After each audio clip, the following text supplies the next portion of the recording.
Every financial guru tells you the same thing. 50% needs, 30% wants, 20% savings. It's clean. It's simple. And for most people trying to actually build wealth, it's terrible advice. The 50-30-20 rule was designed for stability, not growth. It was designed to keep you comfortable, not to make you free.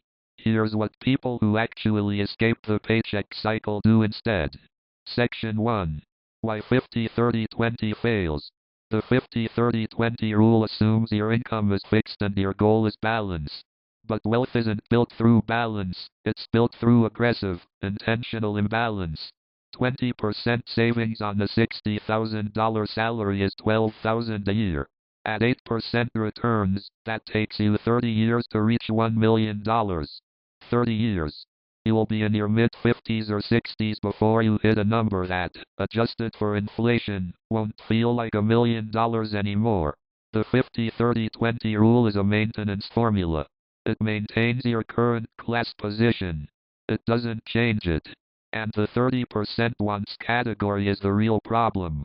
It gives you permission to spend almost a third of your income on things that don't build your future. It frames lifestyle spending as a right instead of a choice. Section 2. The Wealth Building Alternative. 60-20-20. Here's the framework that actually accelerates wealth. 60%. Invested and saved. Split between retirement accounts, brokerage accounts, and an emergency fund. This is your future buying your freedom. 20%. Living expenses.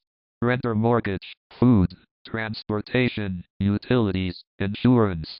Yes, 20%. This forces you to make hard choices about housing, location, and lifestyle that most people avoid. 20%. Everything else.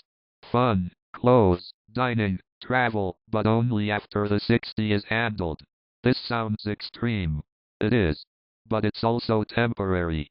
At 60% savings rate on a $75,000 salary, you reach financial independence in roughly 12 years, not 30. That's the difference between retiring at 42 versus 62. 2 decades of freedom. Section 3. How to actually live on 20%. The immediate reaction is impossible. But people do this. Here's how. Housing is the biggest lever. House hack. Buy a duplex, live in one unit, rent the other. Your housing cost drops to near zero. Or geographic arbitrage. Remote work from a low cost of living city. Or roommates. Not glamorous. Very effective. Transportation. No car payment. Buy a reliable used car with cash. Or bike. Or use transit. Food. Cook. Meal prep. A person can eat well on $200 to $300 a month if they plan.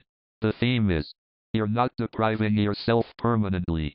You're compressing your sacrifice into a 10 to 12 year window instead of spreading mild sacrifice over 30 years. Front-loaded pain. Decades of freedom. Section 4. The income side. Why budgets have a floor. Everything above assumes a fixed income. But the real unlock is, don't accept a fixed income.